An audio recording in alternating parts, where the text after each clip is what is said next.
26년도가 훨씬 더 준비하시는 여러분들이 편하실 거예요. 왜냐하면 그냥 베이스에서 시작하시는 분들끼리 보통 같이 경쟁한다고 보시면 됩니다.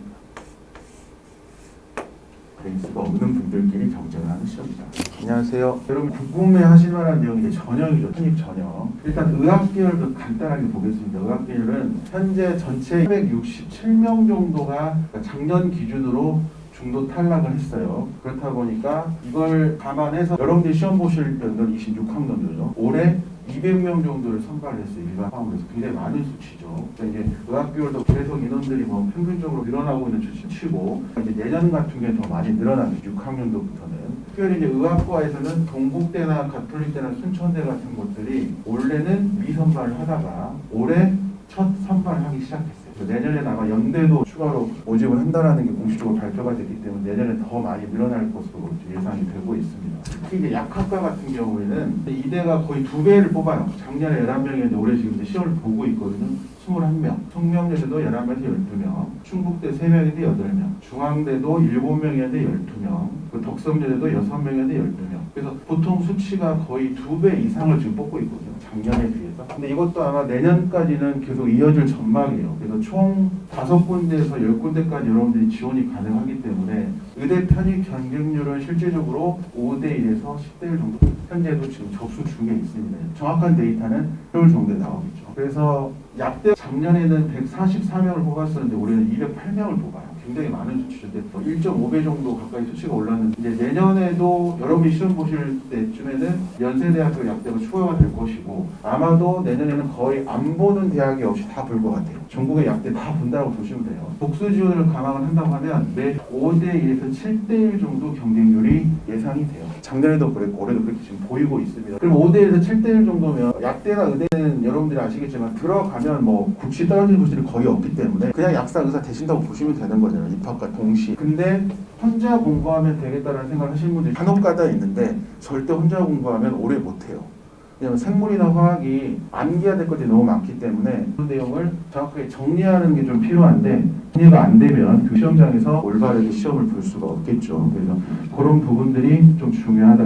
그러면 나는 어떻게 공부를 해야지? 라는 숙제가 남아있죠. 이런 이제 전략들을 제가 이제 설명을 드릴 텐데 첫 번째로 의학대 편입의 주요 대학 전형을 보면 정성평가를 위주로 보는 대학들이 있어요. 아시죠? 정성평가 주로 이제 서류평가나 면접으로 보는 대학들. 그 다음에 이제 정량평가는 아시죠? 필기시험이나 공인어학 성적, 전접대 성적 위주로 평가하는 대학들. 정성이냐 정량이냐는 이제 최근에 제가 듣지 상담을 해보면 그렇게 중요하지 않아요. 어차피 다 쓰실 거거든요. 처음에는 선생님 저 뭐 성적이 좀 안 좋아서 또는 뭐 자소서 이런 거 잘 못 써서 저는 정성만 쓸래요 아니면 정량만 쓸래요 라고 처음에 시작을 하시지만 막상 배치 상담을 해보면 거의 다 쓰게 돼요. 왜냐하면 시험 일정이 겹치는 데가 굉장히 많이 나오기 때문에 한쪽만 출제해서 준비를 하다 보면 원서를 많이 못 쓰게 돼요.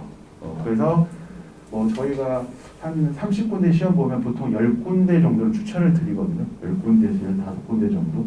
그러니까 요거는 크게 상관이 없다. 대신에 요 성적이 좀 많이 안 좋으신 분들이 좀 많아요. 의외로. 왜 그러냐? 그러면 여러분들이 대부분 인서울에 좋은 대학교를 다니다 보니까 성적 관리가 잘 안 된 거예요. 뭐 3점대 후반, 심지어 3점대 뭐 초반도 있으시고. 근데 3점대 중후반 정도 이상이면 합격하는 데 크게 지장이 없어요. 그리고 GPA를 40% 이상 반영하는 데가 몇 군데 안 돼요.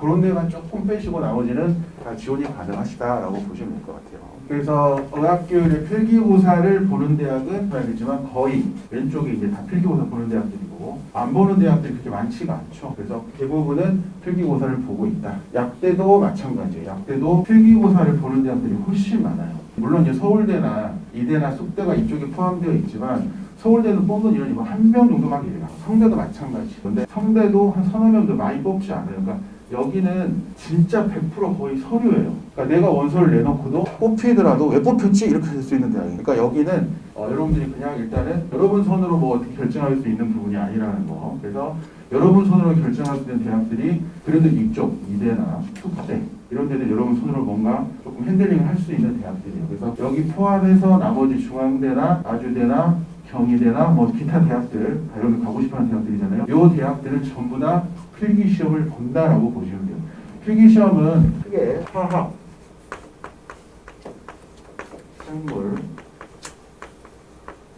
그 다음에 영어, 수학 제가 앞쪽에 적어놓은 화학 생물이 거의 97%예요. 시험 보는 대학들이. 그리고 영어 수학 보는 대학교가 아주대나 건대 같은 데가 여기를 가요. 그러니까 현시험 준비하시는 분들이 화학 생물을 주로 할 수밖에 없는 이유를 아시겠죠. 근데 건대나 아주대 영어 수학은 그렇게 어려운 건 아니에요. 수능보다 더 쉽게 나올 수도 있어요. 근데 같이 준비가 부담되니까 못 하시는 것 뿐이에요. 그죠? 이것도 해야 되는데 어차피 보긴 해야 되니까. 근데 대부분은 화학생물 위로 공부를 하시면 된다라고 보시면 되고요. 그래서 저희가 이제 학교별 전형을 분석을 해봤더니 대부분은 생물, 화학, 선수 과목을 이수를 해야 돼요. 그러니까 여기서 문과이신 분들은 요걸 이수를 하셔야 돼요. 문과이신 분들은 100% 이수하셔야 돼요. 한 과목씩. 무조건 안 하시면 시험 못 봐요. 여기에 이제 물리 보는 대학이 있어요. 제가 개인적으로 좋아하는 제주대학교가 물리를 봐요. 선수 과목이 있어야 돼요. 그래서 그런 대학들 한두 군데를 제외하고는 생물하고 화학은 무조건 한 과목씩 이수가 되셔야 된다. 졸업을 하시는 분들은 크게 상관이 없죠. 근데 이제 일반 편입 준비하신 분들이 학교 다니시는 분들이죠. 휴학생들이 최소 65학점에서 81학점 이렇게 얘기를 해놨는데 1학점 이상 되는데 대표적인 데가 제주대. 그 외에는 대부분이 65학점에서 7학점 정도면 돼요. 65에서 60. 나머지 3분의 2 가까운 대학들은 기본 요건만 수료하시면 돼요. 기본 요건은 2학년 2 수료하시면 돼요. 학점과 상관없이. 그러니까 내가 65학점이든 67학점이든 이게 중요한 게 아니라 2학년 2학기를 수료하거나 수료 예정자까지 포함인 거죠. 지금 현재 시험 보고 있는 학생들이 있으니까 2학년 2학기이지만 그래서 화학생물 유기화학은 필수 과목이다 라고 보시면 되겠습니다. 이제 토익이에요. 토익은요, 경희대 같은 경우에는 토익 점수 반영이 없어요. 그러니까 시험 전형 자체 뭐 토익 점수 몇 점 이상이야 지원할 수 있어요. 이게 없어요. 유독 경희대만 그래요. 그러니까 나머지 대학은 다 있는 거예요. 거의 다. 경희대를 빼고는 근데 이것도 학교마다 너무 달라요. 900점만 돼도 10점 만점에서 10점을 주는 데가 있는 편이에요. 970점이 돼야 만점을 주는 데도 있고 어쩐 데는 990점이 돼야 또 만점을 주는 데가 있고 학교마다 너무 달라요. 그럼 당연히 높을수록 좋겠죠. 그 학생들이 이제 모든 대학에서 내가 좀 우위를 점하기 위해서 990점을 향해 달려갑니다. 초반에 되시는 분들도 많이 있어요.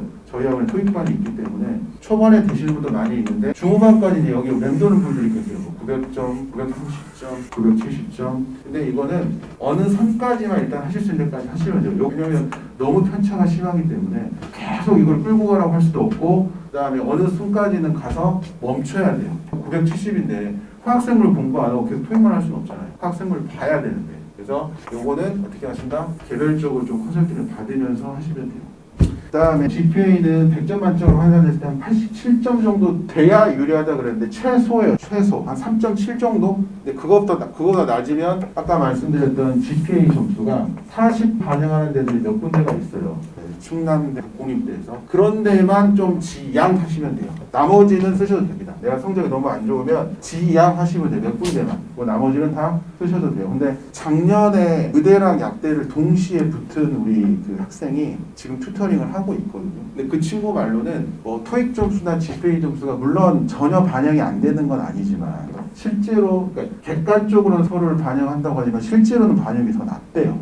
그래서 뭐가 중요하냐 물어봤더니 필기시험이 정말 중요하대요. 그러니까 무조건 시험을 많이 보라고 그랬어요. 그 친구가 복수 합격자도 엄청 많다라는 거죠. 뭐 의사가 되실 분이죠. 약대도 붙었어요. 의대를 가려고 했는데 약대도 시험을 치는 거니까. 그 다음에 이제 서류, 자소서, 봉사활동 관련 연구 참여 이렇게 했는데 이것도 처음부터 의학대를 준비하려고 하셨던 분들이야 준비를 하겠죠. 봉사활동도 하고. 근데 그렇지 않으면 이것도 제로 베이스로 시작을 하세요. 특히 뭐 졸업해버리신 분들이야 많이 하기 어렵고 재학 중이신 분들이 그나마 봉사활동이나 뭐 연구 참여가 가능한데 제가 좀 지도를 해보니까 저기 자소 서류에서 정말 고득점을 할 수 있는 분들 10%도 안 돼요. 10명 중에 1명도 잘 안 돼요. 그러니까 SCI 논문 쓰시는 분들은 진짜 많이 없고요. 연구 참여하시는 분들 진짜 많이 없어요. 그리고 봉사활동 하신 분들이 그나마 조금 있어요. 조금. 근데 이제 나머지 부분은 뭐 비슷비슷하더라. 그 다음에 이제 또 중요한 게 뭐냐면 면접이에요. 특히 의대에서의 면접이 엄청 중요한데 약대에서는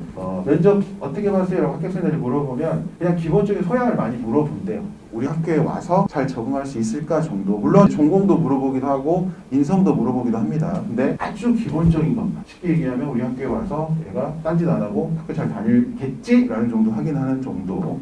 의대 쪽은 면접이 좀 중요하다. 왜냐면 반영률이 엄청 높아요. 막 40, 약대는 그렇지는 않은 것 같아요. 그리고 나이도요 30대들도 되게 많대요. 그래서 그것도 걱정하실 부분은 아니다.